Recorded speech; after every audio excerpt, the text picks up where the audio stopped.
बिस्मिल्लाहिर्रहमानिर्रहीम अस्सलाम वालेकुम। पाकिस्तान रेलवे स्टेशन में बहुत सारी असामियों का ऐलान हुआ है। जी बिल्कुल, पाकिस्तान रेलवे स्टेशन की बहुत सारी असामियाँ आई हुई हैं।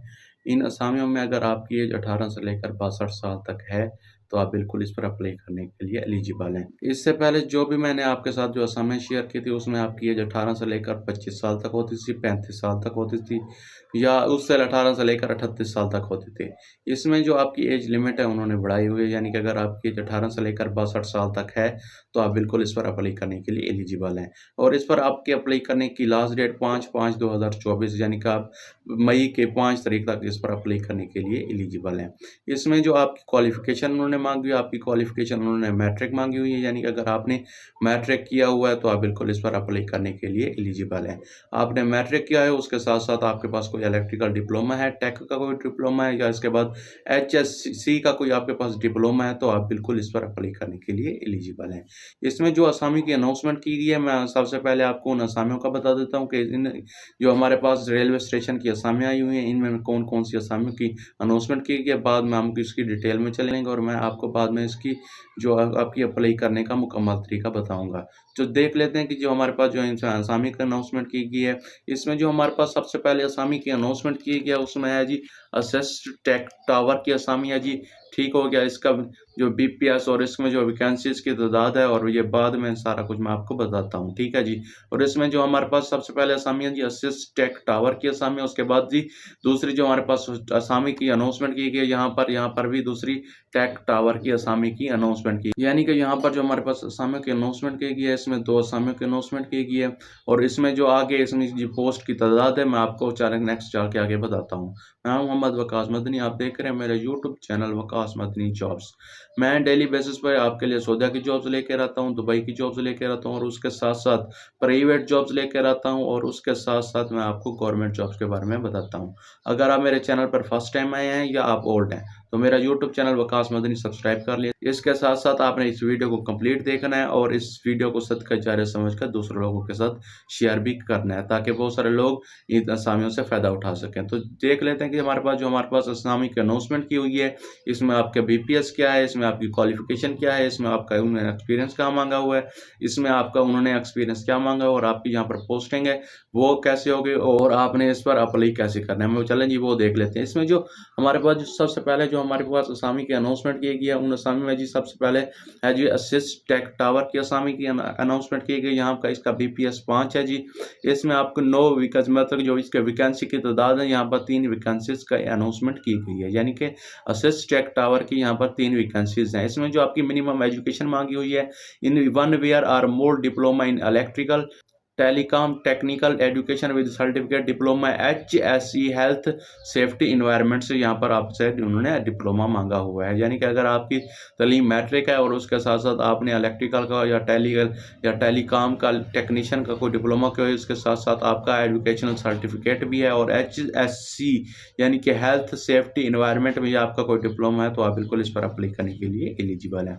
इसमें जो आपके पास उन्होंने एक्सपीरियंस भी मांगा हुआ है, 5 year experience installation repairing of the and the lighting on the guys type of the tower self support, यानी कि यहाँ पर आपसे उन्होंने 5 साल का एक्सपीरियंस भी मांगा हुआ है, यानी कि आपके पास सर्टिफिकेट होना चाहिए, डिप्लोमा होना चाहिए, उसका सर्टिफिकेट आपके पास होना लाजमी है और उसके साथ साथ आपका इस काम का तजर्बा हो, यानी कि यहाँ पर जो आपकी पोस्टिंग होनी है, ताकि वो बाद में आपको इसमें किसी किस्म की परेशानी का सामना ना करना पड़े, तो आपको ऑलरेडी इसमें ये काम करना आता हो। इसमें जी हमारे पास जो दूसरी असामी है जी टेक टावर की है। पहले जो हमारे पास असामी थी असिस्ट टेक टावर थी, उसके बाद जो हमारे पास दूसरी असामी है टेक टावर की असामी की अनाउंसमेंट की गई है।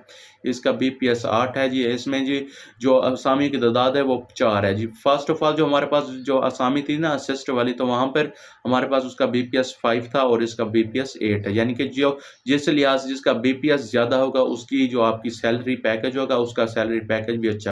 जो फर्स्ट हमारे पास हम बीपीएस 5 है उस हिसाब से आपको सैलरी मिलेगा, इसके बाद आपका बीपीएस 8 है इस हिसाब से आपको सैलरी मिलेगी। इसके बाद यहाँ पर जो हमारे पास असामी की तादाद है वो 4 दी गई है। उसके बाद यहाँ पर आपकी एजुकेशन क्या मांगी उन्होंने 2 ईयर और more diploma in the electrical electronics telecom technical education with certificate diploma HSC environment से, यानी कि यहाँ पर भी उन्होंने यहाँ पर फर्स्ट ऑफ ऑल यहाँ पर जो मैंने सबसे पहले आपको असामी के अनाउंसमेंट की जो बताई, असिस्ट टेक टावर की असामी बताई, उसमें आपसे जो उन्होंने डिप्लोमा मांगा हुआ था वो 1 साल का डिप्लोमा मांगा हुआ था, यहाँ पर आपसे 2 साल का उन्होंने डिप्लोमा मांगा हुआ है, यानी कि यहाँ पर आपका 2 ईयर का डिप्लोमा होना लाजमी है। इसके बाद यहाँ पर एक्सपीरियंस की बात की जाए तो 5 year experience in the installation, maintenance and repairing the lighting of the guys type of the tower self support, यानी कि यहाँ पर आपसे उन्होंने एक्सपीरियंस भी मांगा हुआ। मैं इसको स्क्रीन पर दिखा दूंगा, आपने वो उसको सारा कुछ देख लेना है, ठीक है जी। इसके बाद यहाँ पर आपकी एज लिमिट उन्होंने नीचे बताई हो, जो मैंने पहले ऑलरेडी आपको बताया हो। यहाँ पर मैक्सिमम एज लिमिट शैल भी 62 यानी कि अगर आपकी एज ज़्यादा से ज़्यादा 62 साल तो आप बिल्कुल इस पर अप्लाई करने के लिए एलिजिबल हैं। और इसके बाद जो हमारे पास जो नीचे इसकी टर्म एंड कंडीशन दी गई हैं, उसको हम देख लेते हैं कि टर्म एंड कंडीशन में उन्होंने क्या दिया हुआ है। इसमें बहुत कुछ मतलब कि इसमें आपका टेस्ट के हवाले से बताया जाता है, अप्लाई के हवाले से बताया जाता है, इसमें आपकी अप्लाई की लास्ट डेट बताई जाती है, और इसके जो आपकी टर्म एंड कंडीशन में इसके रूल्स एंड रेगुलेशन है वो सब बताए जाते हैं। तो इसलिए आप इसको भी अच्छे से सुन लिया करें या इसको अच्छे से रीड भी कर लिया करें, ठीक हो गया जी। सबसे पहले यहाँ पर जो हमारे पास जो उन्होंने टर्म एंड कंडीशन में दिया है, only those candidates who have worked and above category who are eligible for the contrast appointment, यानी कि यहाँ पर वो कैंडिडेट्स अप्लाई करें। फर्स्ट ऑफ ऑल उनके कंट्रास्ट बेस पे ये जॉब्स होंगी, ठीक है ना। जब तक रेलवे स्टेशन मतलब कि जब इसकी जो अनाउंस जो इसमें जो आपका टाइम पीरियड है वो बढ़ाया भी जा सकता है, लेकिन फिलहाल ये आपकी कंट्रास्ट बेस पर जॉब्स होंगी। इसके बाद यहाँ पर उन्होंने जो दूसरा बताया हुआ, selected candidates will draw there salary BPS 5 and BPS according to the last paid draw along with the usual allowances under the contract appointment rules. However, we not be intended any kind of this distributing toward the gratuity pension, यानी कि यहाँ पर आपको जो उन्होंने आपकी जो BPS 5 और BPS जिस हिसाब से अभी आपको सैलरी पैकेज मिलेगी आप उसको निकलवा सकते हैं। इसके बाद however we will not be intended for any kind of distributed toward gratuity और पेंशन, यानी कि यहाँ पर उन्होंने ये भी मेंशन किया हुआ है। इसके बाद यहाँ पर जो नीचे हमारे पास जो तीसरी उन्होंने जो टर्म एंड कंडीशन बताई हुई है, period of the contrast 1 year should be extendable further 1 year if you required by Pakistan railways, यानी कि यहाँ पर उन्होंने आपका जॉब्स का पीरियड बताया, यानी कि कितनी टाइम्स तक आपकी ये जॉब रहेगी, और यहाँ पर आपका जो टाइम ड्यूरेशन है, टाइम ड्यूरेशन जो फर्स्ट ऑफ ऑल आपकी जो पोस्टिंग हो जाती है तो 1 ईयर की कंट्रास्ट बेस पर जॉब है, तो इन्होंने 1 साल का यहाँ पर टाइम बताया। उसके बाद अगर रेलवे स्टेशन जाने को अगर वो चाहे तो इसका टाइम बढ़ा भी सकते हैं, ठीक। इसके बाद जो हमारे पास नेक्स्ट है, the competent authority has right to reject any application for contrast appointment without assign any reason, यानी कि यहाँ पर आपने जो आपकी रीजन मतलब कि अगर आप किसी जगह पर ऑलरेडी पहले किसी आपके पास कोई एक्सपीरियंस है, कहीं आप जॉब कर रहे हैं, तो इसका हवाला भी आपने इसके साथ देना है। इसके बाद ये number of the post can be change without assign any reason, इनके जो यहाँ पर नंबर ऑफ पोस्ट हैं वो विदाउट असाइन, यानी कि यहाँ ये रहेगी जो BPS इसका 5 है और इसके बाद BPS इसका 8 है। इसके बाद selected candidates will be required to pass medical fitness examination from Pakistan railway hospital only, यानी कि यहाँ पर आप जो एप्लीकेशन पर इस पर अप्लाई करेंगे, अगर कोई भी आप अप्लाई करना चाह रहे हैं तो इसमें के बाद आपका मेडिकल टेस्ट भी होना है, ठीक है जी।